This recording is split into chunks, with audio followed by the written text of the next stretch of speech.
Hello. அனைவருக்கும் இனிய மாலை வணக்கம். சந்தானலட்சுமி சுகவனம் நினைவு அறக்கட்டளை சொற்பொழிவிற்கு உங்கள் அனைவரையும் அன்போடு வரவேற்கிறோம். திரு சுகவனம் முருகன் அவர்கள் அளித்த நிதியின் மூலம் அவரது தாயாரின் நினைவாக அவரது பெயரில்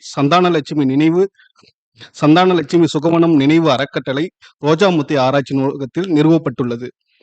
இந்த அறக்கட்டளையின் கீழ் குறிப்பாக தொழில் சார்ந்த சொற்பொழிவுகள் தொடர்ச்சியாக நிகழ்த்தப்பட்டு வருகின்றன.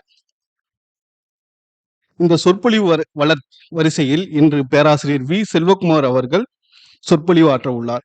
அவரையும் ரோஜாமுத்தி ஆராய்ச்சி நூலகம் சார்பாக அன்போடு வரவேற்கிறோம் சார். வணக்கம் சார். பேராசிரியர் வி செல்வகுமார் அவர்கள் தஞ்சை தமிழ் பல்கலைக்கழகத்தின் கடல்சார் வரலாறு மற்றும் கடல்சார் தொழில் துறை தலைவராக செயல்படுகிறார். இவர் தொழில் குறித்து பன்னாட்டு அளவிலும் தேசிய அளவிலும் எண்ணற்ற கட்டுரைகளையும் நூல்களையும் வெளியிட்டுள்ளார். பல தொழில் சார்ந்த ஆய்வு திட்டங்களை முன்னின்று நடத்தி வருகிறார். பண்பாட்டு ஆதாரங்களான தொல்லியல் தளங்களை எவ்வாறு பேணி காப்பது, அதில் உள்ள சிக்கல்கள் குறித்து இன்று உரையாற்ற உள்ளார்.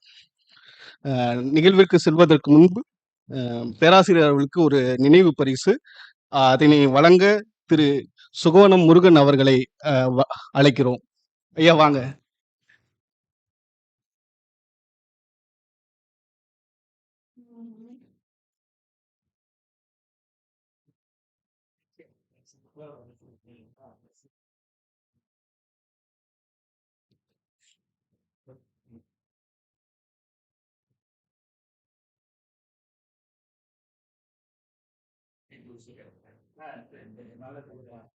ஐயா அவர்களுக்கு நன்றி. நிகழ்வு தொடங்குள்ளது.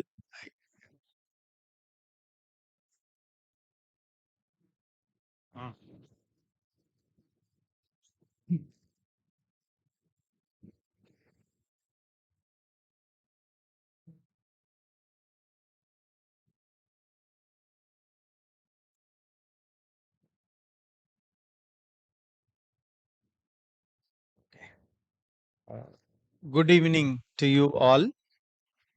The title of my lecture today is Archaeological Sites as Cultural Resource, Sustainable Heritage Management Strategy. I would like to thank Roja Muthaya Research Library and its director, Mr. Sundar Ganesan, and the person who established this endowment, Mr. Sugamana Murugan. So this lecture is part of Sandana Lakshmi Sugavanam endowment. So I am very happy to be here, and I would like to thank all the students and other scholars and other people who are here to listen to my lecture. I decided to have this lecture in English primarily because I think it is a very important theme that needs national attention. So my lecture will be mainly in English. At the end of this lecture, I will be summarizing some key points in Tamil. Next slide, please. Yeah, next. Heritage management. What is heritage management? Heritage we divide generally into tangible heritage, which refers to archaeological monuments and sites, and then intangible heritage, which refers to music, dance, and other forms of elements inherited by us. So heritage management involves effective and systematic management of the heritage resources for the benefit of the society and for the future generations. It involves creation of policies, legislation, and actual administration, creating public awareness and outreach and educational activities. Archaeological sites are important cultural heritage resources. These sites are found all across India. They are distributed in every nook and corner. Next. Why we need to focus on heritage management of sites? When we talk about sites, I am here referring to the archaeological mounds. I am not talking about the living monuments or built structures.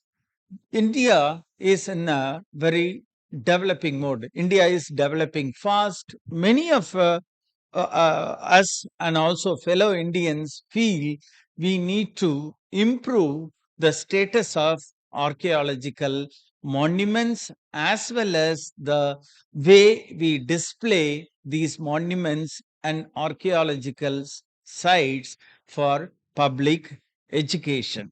Here, heritage education becomes very important. Apart from textbooks, our museums can be important sites of heritage and public education. Second, there is lot of public expectation and demand. Now Indians are traveling all across the world. There's a massive amount of Indian diaspora present all over the world, and Indians upcoming young generation, they are visiting foreign countries for their education, employment and various business activities. These people, I have interacted with many of these people as well as Indian diaspora. They see the museums and site museums which are established all over the world, and they feel that we need to showcase our archaeological sites and museums in a very attractive manner. Many people with whom I have interacted felt that we have not done enough to showcase our archaeological sites and our archaeological monuments, though we have done a lot and people's expectation is very high. And here I have taken up the archaeological sites which are found in the form of mounds underneath the present day settlements across the landscapes, especially from the 1970s and 80s onwards. With the introduction of modern machineries, especially earth movers, otherwise called JCB, and mining, and the development of urban cities and urban expansion, many of the sites have been completely destroyed. People at one point of time believed that these megalithic burials are sacred and they should not be disturbed. But, however, because of the economic growth and the urge for development, now people have destroyed many of the megalithic sites. As archaeologists, we are helpless because these megalithic sites are everywhere. It is impossible to excavate all the sites and immediately preserve. So, therefore, we are in a turning point to seriously think how can we preserve these sites? What should we do? What are the strategies that we need to undertake to preserve and conserve these sites for the benefit of future generation, and also to reconstruct our history more scientific in a more scientific way? This is where one of the areas could be sustainable tourism initiative apart from heritage education. Next.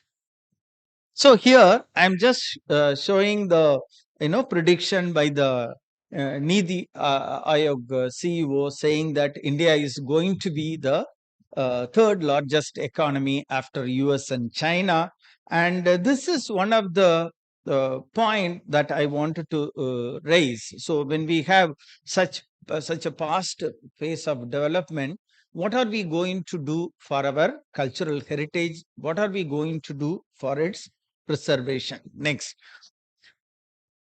slide. Yeah.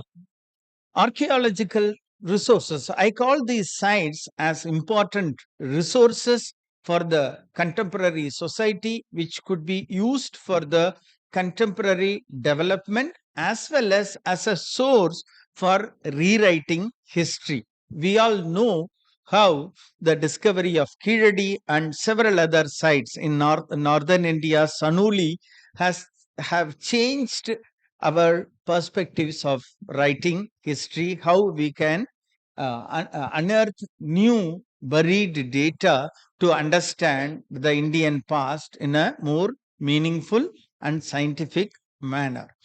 Then we also have, as I said, we have built structures, monuments like temples, standing structures, and other religious monuments which fall under living monuments. My focus here is mainly archaeological sites and mounds, and also there are offsites, there are caves, natural rock shelters with paintings, and also rocket caves which are also sometimes damaged by the mining activities. Although people have been taking a lot of initiatives, these developmental activities are also indirectly affecting the landscapes. So here my focus, as I said, is mainly on the sites which are settlements with a thick layer of sediments. Sometimes they could be 1 meter, sometimes they could be just 15 centimeters, sometimes 30 to 40 feet or 10 meter or more in size. And they are spread across the landscape, and they are the important source for history because they have the evidence of human activities in the form of material culture, botanical remains, archaeozoological remains. Next, please. Status of archaeological sites and mounds: almost one village in 10 villages. This is a rough estimate. If you see India has thousands and thousands of villages across. India is considered, once upon a time, was considered as a land of villages. Now we have created so many metropolitan cities and second level cities and third tier cities all across. But these mounds are not prominently visible. We could say one village in every 10 collection of 10 villages has definitely an archaeological site of the prehistoric or the historical period. But their value is not recognizable by the public because they see these are just mounds which they call it as Medu or Hall or Tila or Dibba under various names. As in West Asia, they are known as Tel or Tepe. And these sites are very important. They need to be documented and researched. Next, please. Current legislation, we have legislations like Ancient Monuments and Archaeological Sites and Remains Act of 1958 and the new regulation. This has been modified in 2010, and National Monument Authority and several provisions have been created for their protection. However, there are many unprotected sites here. Next, please. The ASI has more than 3,500 protected sites and monuments. This includes sites as well as monuments. Apart from Archaeological Survey of India, there are many state governments that have protected many of the archaeological sites and monuments. This particular table presents the list of sites protected by Archaeological Survey of India and the local governments, state governments. You can see the number of sites. There are about, I have taken only South India as a case study. We have about 2,310 sites, out of which state protected sites and monuments together are 1,435. Central government protected sites are 875. This data is based on a publication by Intac in 2015. Next, that is the status of the protected site. But these sites are very minuscule. Actually, we have thousands of sites which have been already, some of which have been destroyed, some of which are in the process of getting destroyed, some of them are intact. Many of the universities and state archaeology departments and archaeological survey of India, they are excavating all these sites. These excavations are done in a very small scale to large scale. As you know, archaeological excavation requires lot of resources, and many of the universities and university departments are not in a position to excavate the sites extensively, and also the professionals are very limited in many of the universities. This is the scenario with regard to the next place, with regard to the excavations.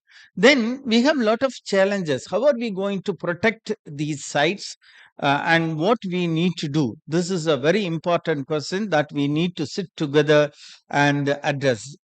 Mainly policymakers and administrators, archaeologists, and the public and the enthusiasts. All of them should come together to work out a way out of this. As I said already, urban expansion, development activities, and the mining activities, agriculture, industries, road network, all that impact archaeological sites. We cannot say that we need to stop all the development activities. We need development activities to for the benefit of our people, but at the same time we need to protect these sites, and many of these sites are in the private lands, and they are there underneath the modern habitation. Some are in the public lands, and public use these landscapes and these lands for their own benefit. They do cultivation, and they do all kinds of activities. This is where the challenge lies. How are we going to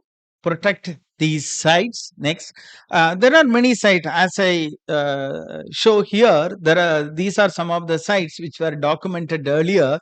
Now, some of these sites are not in the same shape. Some of the sites that I visited when I was doing PhD about, say, 25 years ago, they are no longer there. Even these sites, some of them which are showing documented some 10 years back, they have changed. The sites and landscapes are constantly changing. These are some of the megalithic and prehistoric sites. This site, what you see here, is near Perungalur in Pudukkottai district, where a lot of destruction have destroyed some of the archaeological evidence. Next, uh, uh, uh, yeah, this graph again shows the sites I already listed in the table. State government protected sites, you know the figures already. Next, the central government protected sites.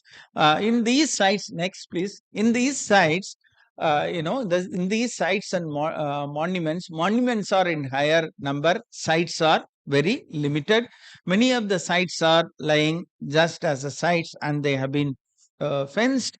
Some of these sites have been also partly disturbed. Now we are coming to the third section of my presentation, the strategies for sustainable heritage management. How these sites can be preserved?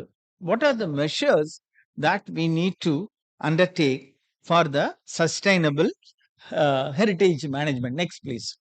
First and foremost strategy that we need to adopt here is the heritage policy assessment. I think already I told you that we are in the cusp of change. We are into the 21st century.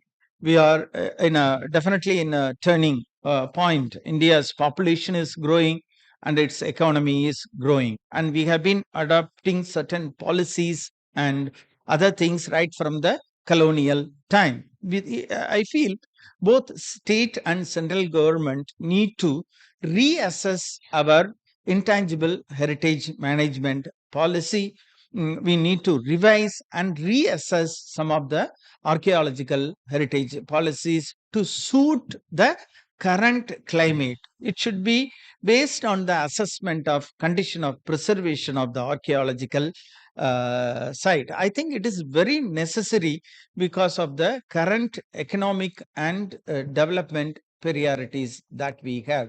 As archaeological communities, as part of the communities, we are very limited in this context. Archaeologists are very handful if you count across India, and we need to constantly engage with the public and policy makers and others in order to develop a viable heritage policy both at national and state level.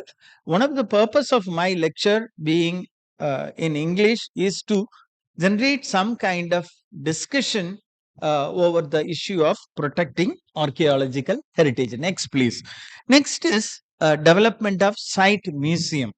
One of the strategies, the first strategy I mentioned about the heritage policies, we need to change the policies, we need to revise or update the policies, we need to rethink to evaluate the kind of destruction that has been going on to the sites, unprotected sites primarily, how we are going to protect these sites and what are the measures that we can take to protect these sites as well as to preserve the valuable historical information. Next point is development of site museums. Site museums can be one way of disseminating knowledge to the public on heritage education.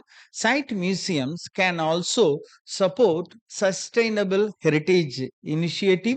Site museums also can help preserve some of the archaeological sites. ASI Archaeological Survey of India has already 52 archaeological site museums. They were initiated during the time of Mortimer Wheeler.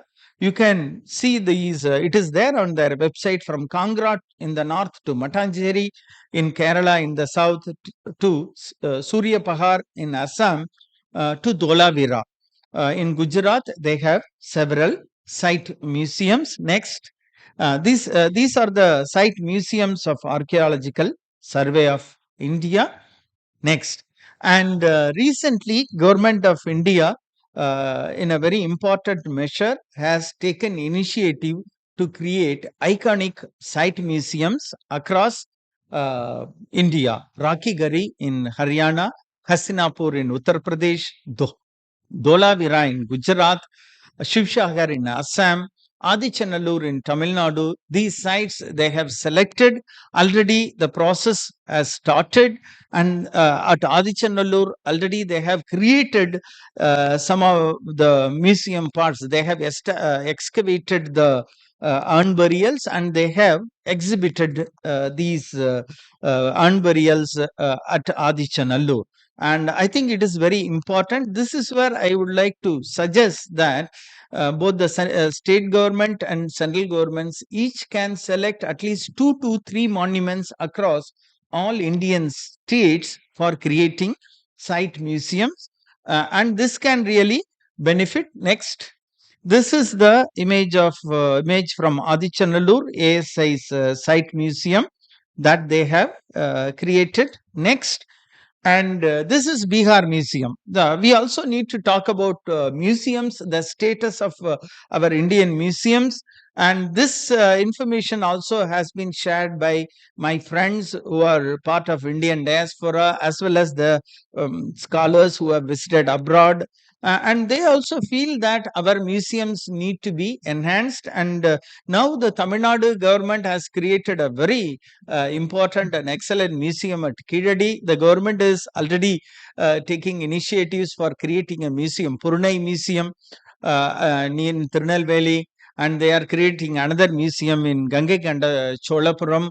And they have plans to create another museum in Tanjavur to showcase the history of the Cholas. Do we have any museum currently that presents the history of Cholas or history of Sangam age culture coherently? No.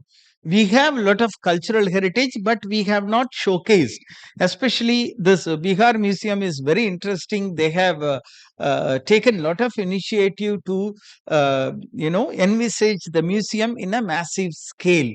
Recently, I was in Turkey near Sanliurfa, and this Gobekli Tepe and other sites. Turkey has done wonderful work in promoting these museums and archaeological site, and they try to use archaeology for the development of the cities and the landscape. I think this is where we also need to do lot of things very actively. Next, and Vadnagar in Gujarat, they are proposing a site museum. So things are happening. And similarly, in Lothal, next, this is the slide I want. In Lothal, National Maritime Museum is coming up, and the Ministry of Shipping is taking a lot of initiative to showcase the maritime heritage of India and the Indian Ocean. And similarly, there is a project MOSM under which they have been doing a lot of work.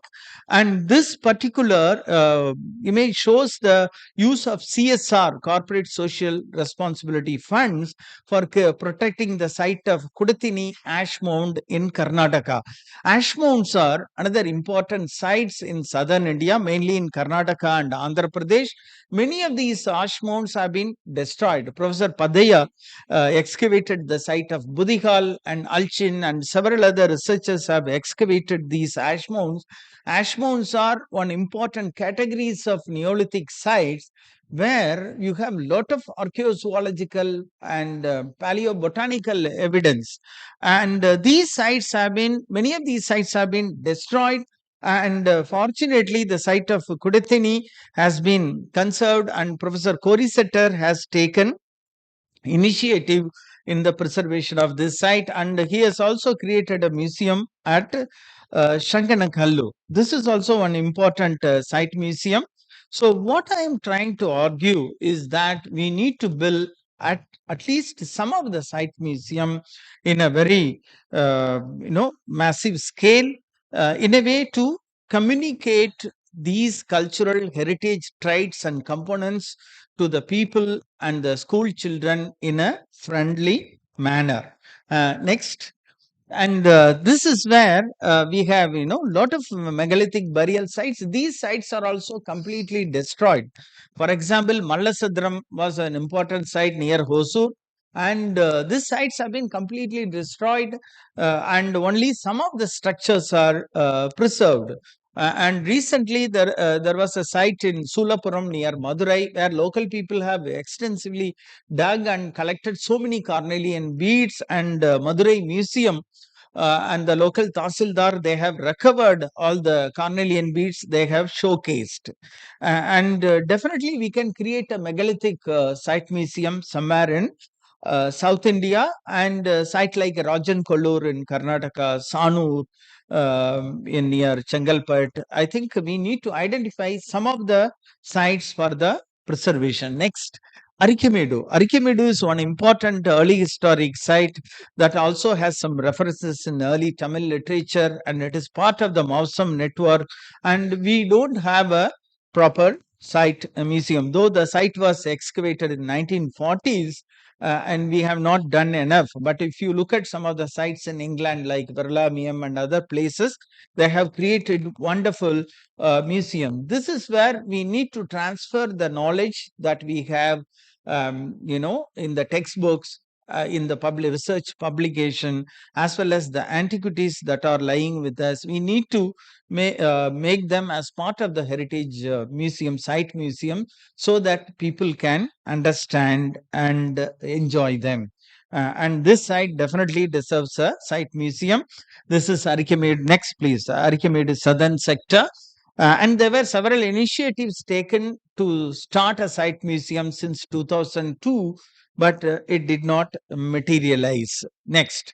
So this is where I am trying to argue, as part of the second strategy, that we need to create more modern museums, especially site museums, and many of the potential archaeological sites could be developed into site museums. Mainly, as I said, ash mounds, and some of the ash mounds have been destroyed. And similarly, sites like Nalanda and Tamluk, Archimedu could be developed into attractive site museums, and existing site museums could be enhanced. And this is where we need to work more. Already, as I said, Gangakonda Cholabram, Gorkai, Kidadi, Arahankulam, where government, Tamil Nadu government has been doing good activity, and they have started. They are investing a lot of money in creating these museums,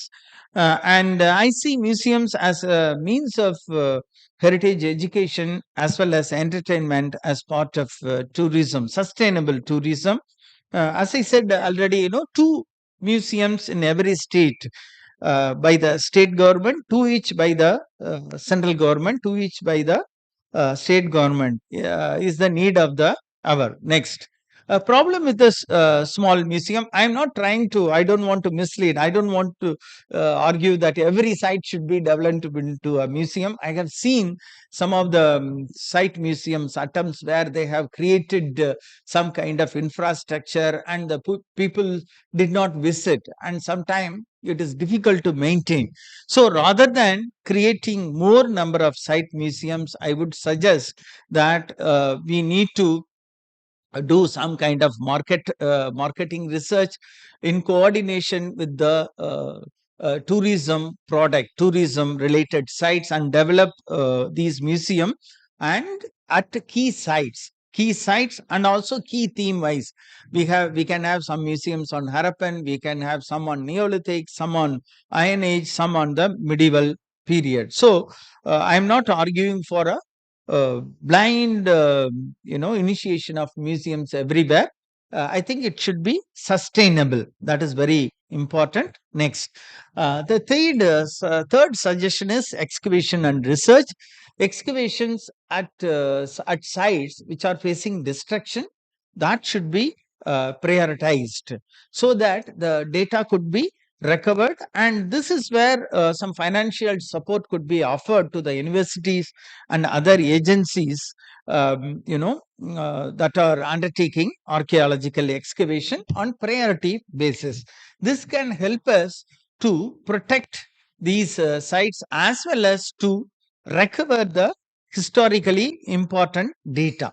Next is, I want to argue that the academic infrastructure with related to archaeology needs to be strengthened. I think we need to restructure our archaeology programs. We need to involve also science-based components as well as history, research methods, heritage conservation, and also anthropology. And I often argue that we have fragmented the knowledge. We have divided the past into history, archaeology, and anthropology and folklore.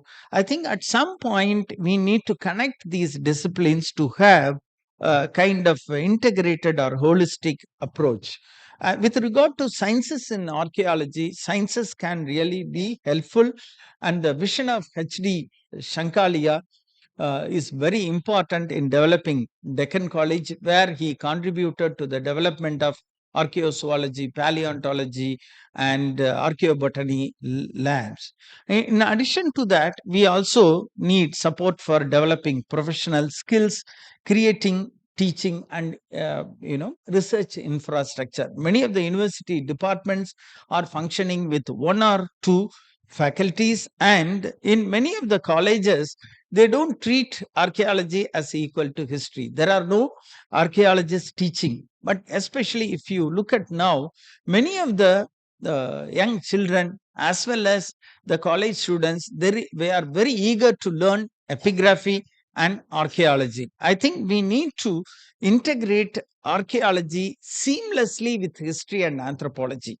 And that is something which we have missed because of the earlier notion of compartmentalizing the knowledge into history separate, archaeology separate, and anthropology separate. This is something very important. This is where I argue we need to create better teaching and research infrastructure. And now Tamil Nadu government has been doing a lot in terms of supporting the students by offering 2-3 diplomas, and ASI is also doing important work in offering training under Institute of Archaeology. But we need more such archaeology courses, mainly in the colleges where only history is being taught. And also, the employment opportunities need to be improved.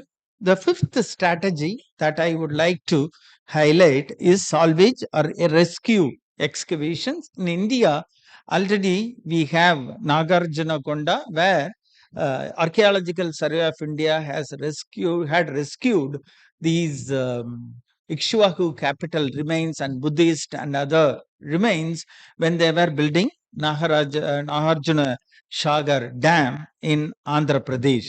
And this salvage archaeology is part of cultural resource management, which is being adopted in many of the foreign countries, especially in Western countries, where suppose if there is a major project, they allot 1% of that funds for the recovery of the archaeological remains as well as the documentation.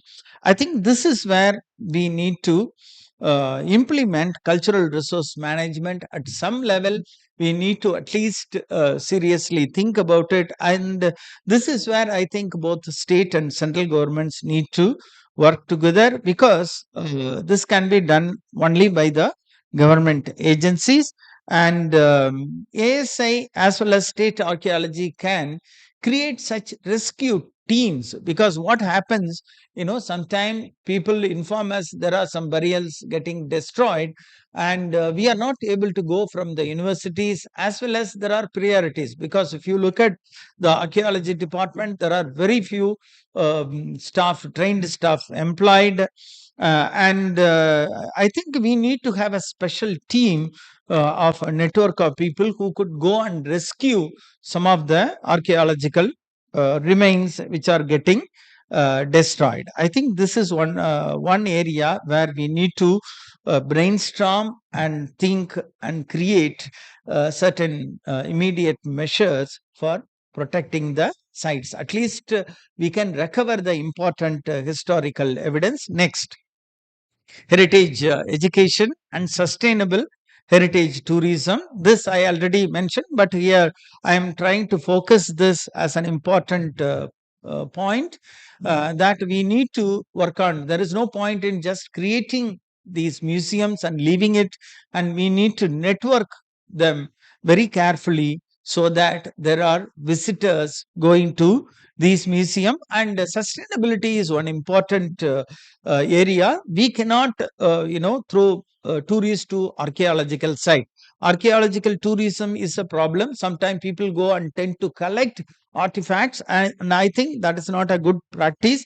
People should be limited to certain areas, and especially if these archaeological sites, if people collect extensively, the valuable evidence will be lost. One problem is that people question that these sites are getting destroyed, nobody is caring, why are you asking us to not to collect from this is an argument. I think this is an area where we need to discuss and develop a strategy. Next, seventh point that I would like to highlight here is networking among various agencies. We have several government departments. For example, these archaeological monuments are spread across the landscape, and there are not only the archaeological departments people who are involved in managing this. There is forest department, there is tourism department, there is archaeology department, museum department, geology department, which gives license for mining, and environment department, and then there are panchayats, and then there are PWD departments, and there are local stakeholders like local panchayat and people from the history and archaeological societies. And I feel we need to create awareness among the uh, people of from these various departments, especially for protecting. We need to sensitize them the importance of heritage and why they need to be preserved.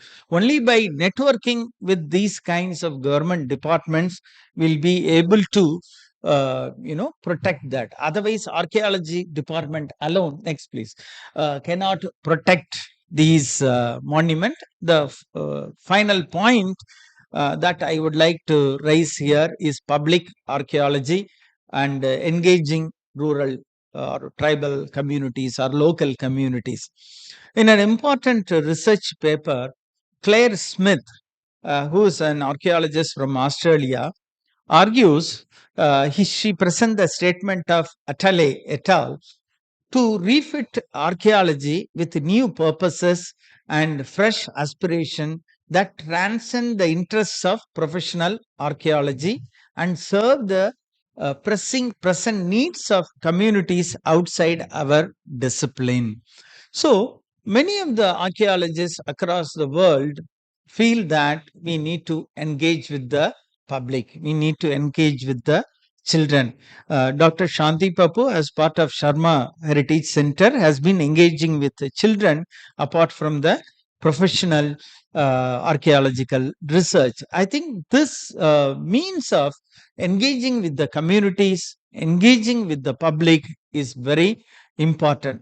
Claire Smith, in another paper, says evolution of auto archaeology as a tool for empowering indigenous communities to assert their human rights and integrating oral histories and local ecological knowledge to interpret ancient remains.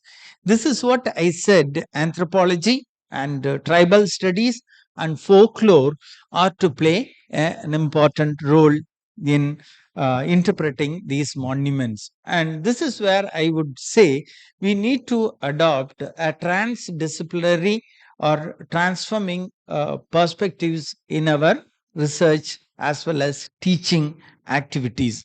When I studied as a student of postgraduate degree in archaeology, I was never taught Tamil literature. When I went back to Tamil University to teach, there only I realized how reading literature and folklore and anthropology is very important in interpreting.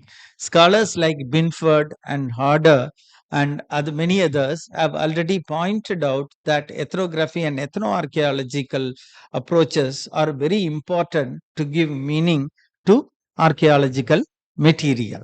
Now I will read on Claire Smith's words. Additionally, it highlights the value of archaeologists working more closely with the indigenous people. Here, in the Indian context, I would say so called tribal communities and local peoples, local communities, and other disciplines in identifying, preserving, conserving, managing heritage sites.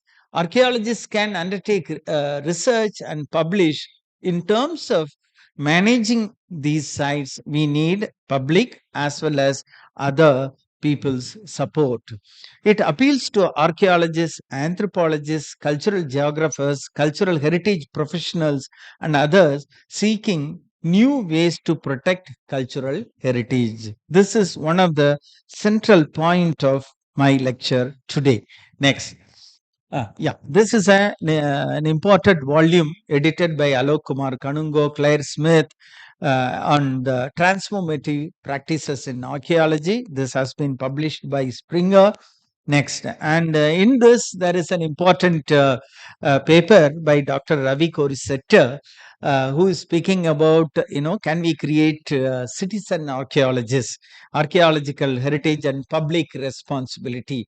Here, I am coming to the final stage of my presentation, and the most important point, archaeological heritage is not the responsibility of archaeologists alone. It is not the responsibility of the central or state government. It is the responsibility of the public. I think it is very important. Without the public support, without the support of the heritage or archaeology enthusiasts, we cannot organize. Even this lecture is organized as part of the initiatives of Mr. Sugavana Murugan, who has been doing a lot of work in promoting archaeological research, and that itself suggests how public can contribute to archaeological research. The next point is engaging the public. So far, archaeologists, I would say, did not do enough. Although there have been measures like Professor Padaya started a museum at Hunsigi Valley in the Panchayat in northern Karnataka. Several other researchers have started museum across India. But still, these initiatives are very few. In Kerala, also, there are village or panchayat museums created by scholars as well as other researchers and panchayats. And this is one area we need to educate the panchayat presidents and councillors into creating some small kind of exhibitions related to local heritage. This is where local archaeological as well as historical organizations are very important, because many of these organizations, many of these enthusiasts are doing a lot of work in Tamil Nadu, not only in Tamil Nadu, in other places. You can see in the social media. Next, please. This is another important point that I wanted to highlight how social media and the information technology, they have revolutionized the way we exist, because most of us are with mobile phone. Most of us spend a lot of time on mobile phone. In a way, this Android phone and information technology, social media has taken a substantial amount of time from our life. I would say there are people who are who have worked on this. Even my Android phone tells me this week you have spent 10 minutes more than last week. So this artificial intelligence, it gives you content related to your interest and taste and according to your you know your area of research. And this is where I think IT revolution has really changed. We studied in the area of print revolution, where access to scientific journals, access to any of these papers published by elite journals was not possible. Madras University Library used to get antiquity journal. One has to go to ASI library in Fort St. George or here to read these journals. Otherwise, if somebody studies in a remote village, they will not have access. We used to go to Adayar library and so Kanimara library to get these.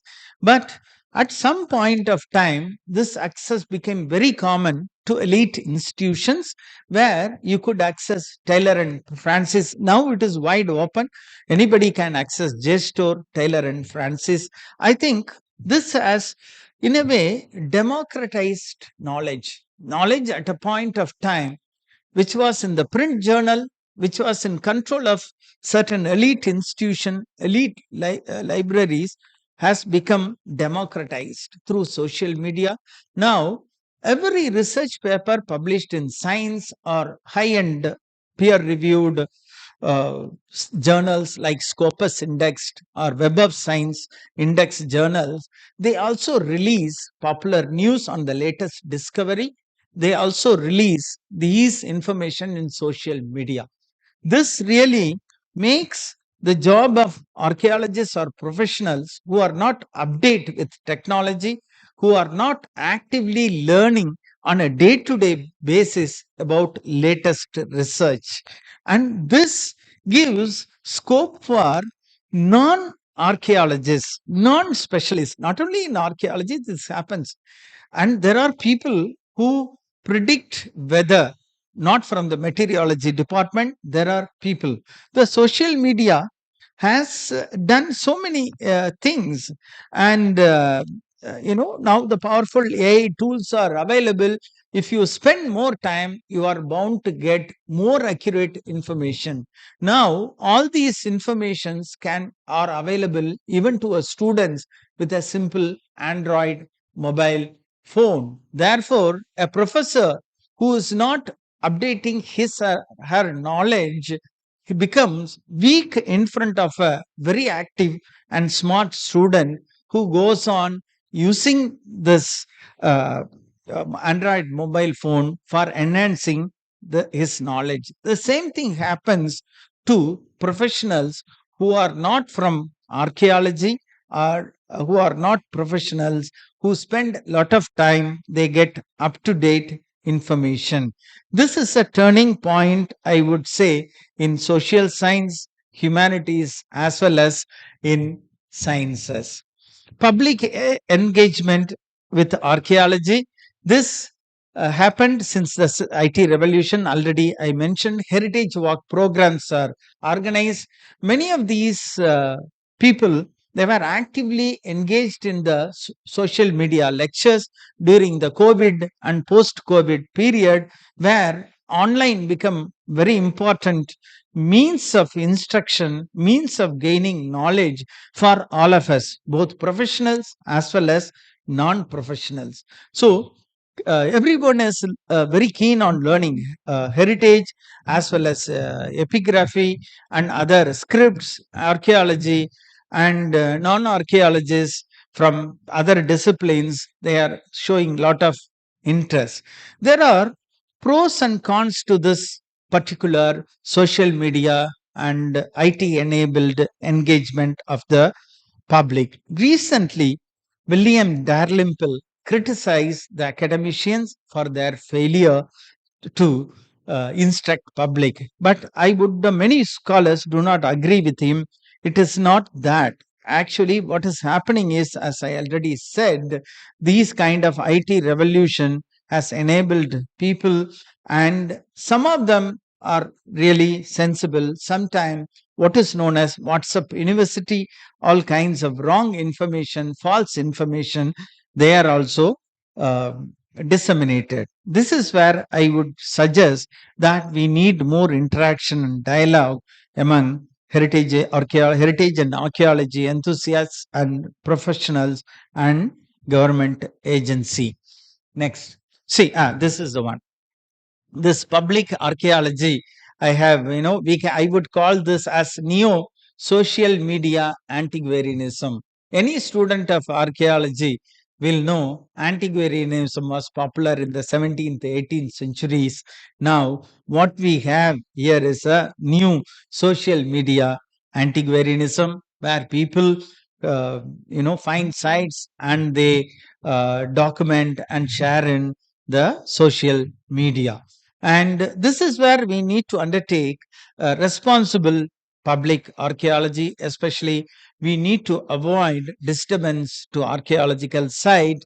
And there are exaggerated claims are presented in the social media, and this sometimes misleads the public. And this is where professional needs to write in a manner that is understandable to the public, and they need to publish in vernacular media. And if we do not do that, and there will be lot of false information circulating. This is one area where we need to report the information related to archaeology and heritage responsibly. Responsible documentation. As I said, there are so many archaeological sites, and then archaeological establishment is very small. Central, state, and universities, they have limitations, and the sites are getting destroyed. I think we need to take serious measures to preserve. And finally, I am coming to the conclusion part. So, as I said already, we need to revise certain policy related to heritage management at national, at state level. We need to do more scientific excavations and research at sites facing destruction on priority basis. We need to improve research infrastructure and create employment for student, and we need to have development, we need to have impressive and modern and sustainable site museums. And also we need to look into the creation of CRM regulation and rescue operations. We could use the CSR funds for that purpose. Already scholars are doing that. And we need to preserve these findings in the local repositories. Public awareness, heritage education, sustainable heritage tourism initiatives are very important. Networking of all the agencies active involvement of various agencies very important, and local bodies and public have a very important role to play. தற்பொழுது தமிழில் சில கருத்துக்களை கூறிவிடுகின்றேன். என்னுடைய அந்த சொற்பொழிவின் சுருக்கம் என்னவென்றால், நாம் மத்திய அரசும் சரி, மாநில அரசும் சரி, மரபு சின்னங்களை பாதுகாக்கவும், தொல்லியல் இடங்களை பாதுகாக்கவும் புதிய கொள்கை முடிவுகளையும் எடுத்து, புதிய அந்த கோட்பாடுகளை, அவர்கள் கொள்கைகளை உருவாக்க வேண்டும்.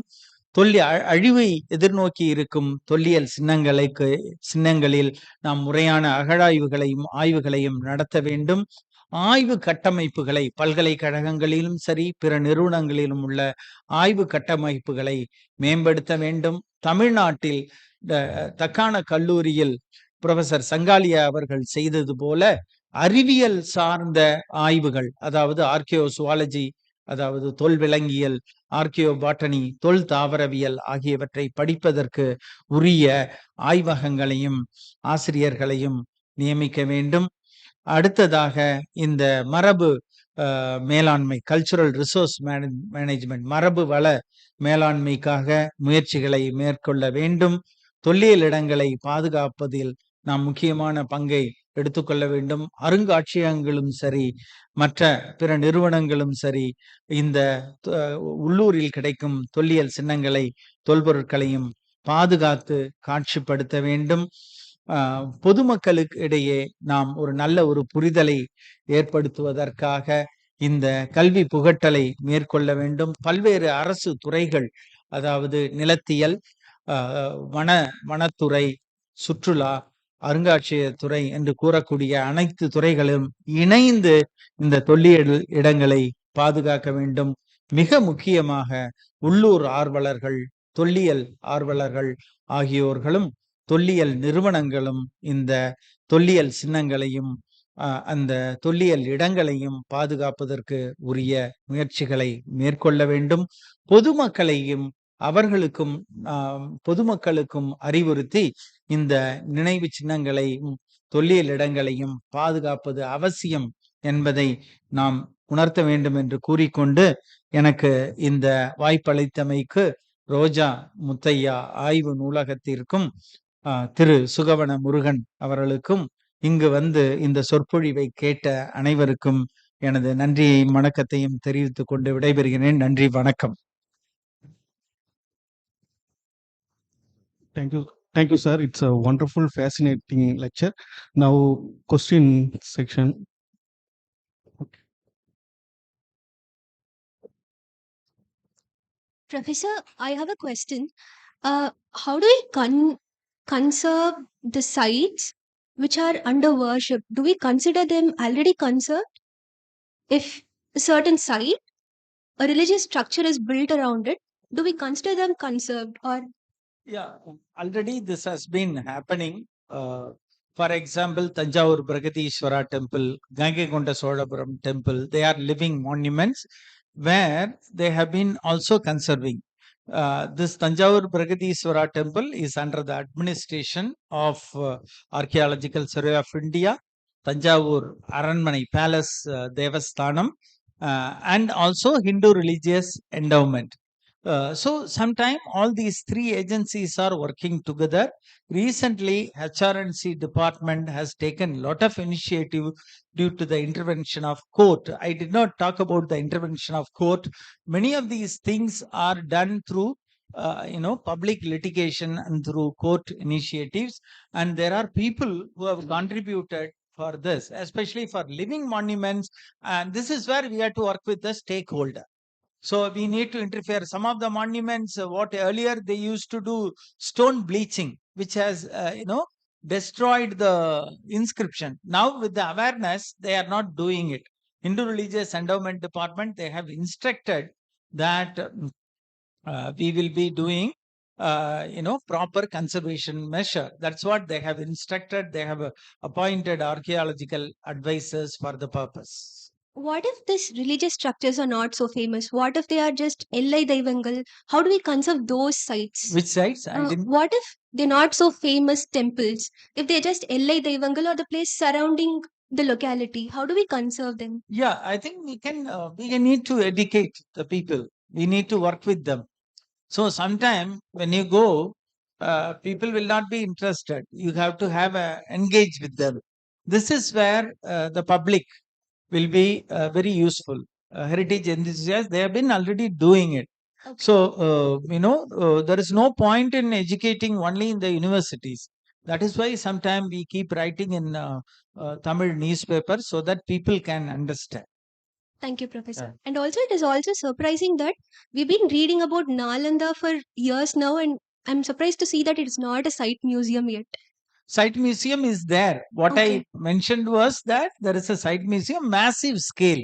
Okay. What I am trying to say is that a massive scale site museum, some of these places they have site museum. What I am trying to say is a massive museum like Bihar Museum, Was site museum with a massive thing. Nalanda has a site site. museum. What I am trying to argue is a supportive kind of establishment. Thank you, Professor. Any other questions? Thank you, Professor, for this talk. It has been so good, emphasizing the need for our preserving the monuments and all the archaeological sites. I have a comment as well as a question. So let me first put down the comment. So we have already site museums, many in number. Compared to years ago, we have some numbers. But then when we visit a museum, I am an archaeological enthusiast. So 2 years before, I did not have that eye. So now, if I go, I have that interpretation of the artifacts, what is displayed over there, and I try to realize it. But I also see so many people coming to the museum and they just walk through. So they don't, even if they come, they don't understand the importance or understand the importance. Like they don't connect it in the way it is. But if someone asks a questions to me, I try to explain, they connect it better. So what I feel is there are curators in the museum and there are museum guards everywhere, but the information is just a display only, but the connect is not made. What is there is the connect is not made. In some places we have illustrations of the artifacts and illustrations of the, like for example, Keeladi is very well known for it. We have very detailed illustrations on that. So what is your your thoughts on that? That is my first. Actually, it is true. When you have a museum, you are bound to get three kind of visitors. First kind of visitors, they are casual. They just visit with the group. The second group who are interested. Third group who are very dedicated and curious. Therefore, a museum has to cater all to all these three groups, and they have to devise a suitable methodology for attracting them. And I think with the use of information technology, this is what I argued, that places like these kind of Bihar Museum, by enhancing the experience, visitor experience, and by writing in the local newspaper, by making constant changes, certain changes to the display and the way information is displayed. I think we need to update certain museum that already the central government is doing. They are offering funding for modernizing museum. They have conducted a meeting, but I think it is up to the curator of the museum to work actively to engage the public. Yes. And I have seen in many of the museums there are curators who take extra effort in That is also true. organizing. I think the curator has to develop a strategy for this purpose. Yeah.